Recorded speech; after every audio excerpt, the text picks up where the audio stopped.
বড় বড় কথা কারা বলছে? যারা মমতা ব্যানার্জি আঁচলের তলায় থেকে নেতা হয়েছে। আরো বড় বড় কথা বলছে, অনেকে চরিত্রের কথা বলছে, যারা কালীঘাটের উচ্ছিষ্ট খেয়ে জীবন কাটিয়েছে।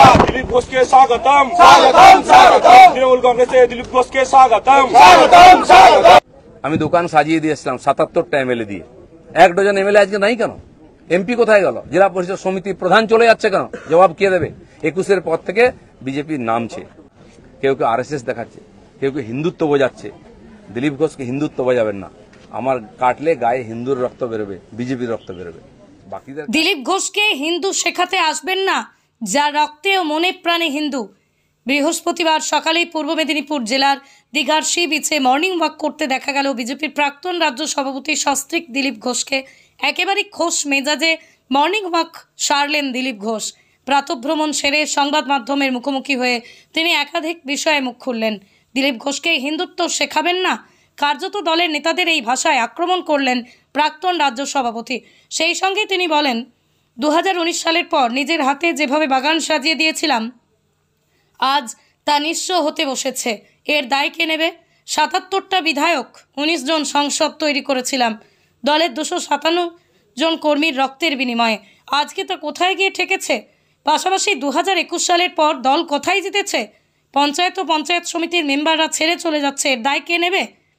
আমি কোনো দল পরিবর্তন করছি না। পশ্চিমবঙ্গ কি পরিবর্তন করতে হবে? অর্ধেকটাও হয়ে গেছে, বাকি অর্ধেকটাও করব। আমি বিজেপিতে আছি, বিজেপিতে থেকেই পরিবর্তন করব। বাকিরা বুঝে নিক কে কোন দলে থেকে করবে। কারা আজকে বড় বড় কথা বলছে? যারা মমতা বন্দ্যোপাধ্যায়ের আঁচলের তলায় রাজনীতি করেছে, এককালে কালীঘাটের উচ্ছিষ্ট খেয়ে মেতে থাকতো। দোকান সাজিয়ে দিয়েছিলাম 77টা এমএলএ দিয়ে। 1 ডজন এমএলএ আজকে নাই কেন? শরীরের যে কোনো ব্যথা, মেরুদণ্ডের সমস্যা, কোমর ও হাঁটুতে ব্যথা, হাঁটতে সমস্যা দূর করতে আজই চলে আসুন শিওর কিওর থেরাপি সেন্টারে। এখানে ডাক্তার ও অভিজ্ঞ নার্স দ্বারা অত্যাধুনিক যন্ত্রপাতির মাধ্যমে লেজার থেরাপি, পেইন্স থেরাপি সহ ইউএসটি থেরাপি ও প্যারালাইসিস রোগীদেরও থেরাপি করা হয়। আমাদের ঠিকানা দহরকুন্ডু, বটতলা, আরামবাগ, হুগলি। যোগাযোগ নাম্বার 8617454644।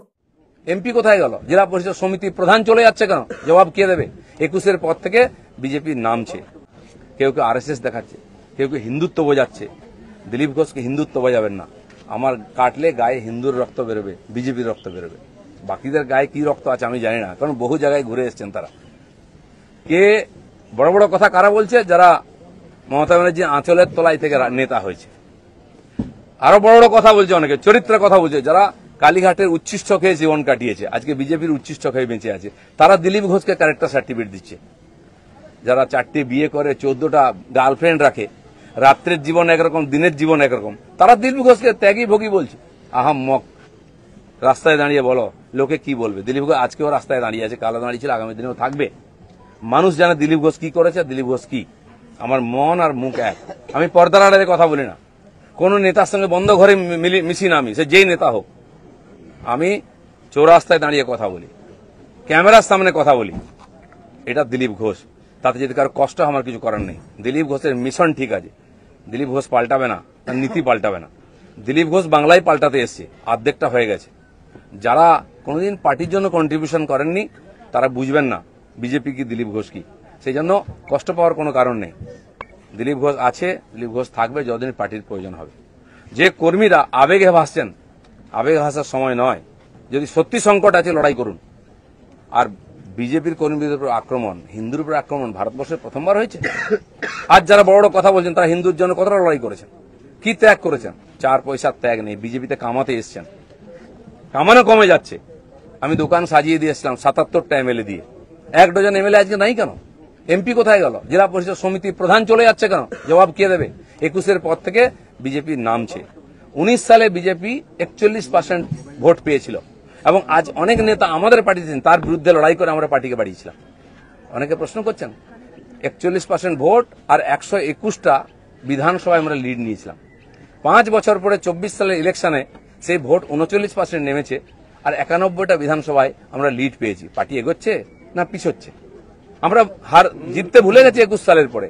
প্রশ্ন করুন, পাবলিক প্রশ্ন করছে। দিলীপ ঘোষের এটাই প্রশ্ন আছে। যারা আমাকে প্রশ্ন করছেন আমি তাদের দিকে প্রশ্ন করছি।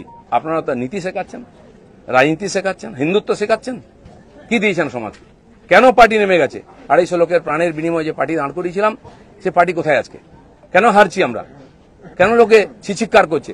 আর এই দালালরা যেদিন থেকে পার্টিতে এসে বিজেপির গন্ধও চলে গেছে, বিজেপির স্বাদও চলে গেছে, লোক বিজেপির ভরসা করতে পারছে না। তাই ভরসা ফিরিয়ে আনার জন্য লড়াই করুন, নাটক করবেন না। রক্ত দিয়েছি, আমরা ঘাম দিয়েছি, তারপরে মানুষের বিশ্বাস জিতেছি, মানুষের আশীর্বাদ জিতেছি। দিলীপ ঘোষের তো লড়াই জারি আছে। আপনারা ঠিক করুন কে কোন পার্টি থেকে লড়াই করবেন। দিলীপ ঘোষ পার্টি পাল্টাতে আসেনি, পশ্চিমবাংলাকে পাল্টাতে এসেছে। ধন্যবাদ সবাইকে। ममता बनर्जी जिंदाबाद दिलीप घोष स्वागतम तृणमूल कांग्रेस दिलीप घोष के स्वागतम ममता बनर्जी जिंदाबाद ममता बनर्जीর নেতৃত্বে আমাদের সংগ্রাম মমতা बनर्जी जिंदाबाद বাংলার মুক্তি সূর্য মমতা বন্দ্যোপাধ্যায় জিন্দাবাদ মমতা বন্দ্যোপাধ্যায়ের নেতৃত্বে আমাদের সংগ্রাম দিলীপ ঘোষ স্বাগতম তৃণমূল কাংগ্রেসের দিলীপ ঘোষ স্বাগতম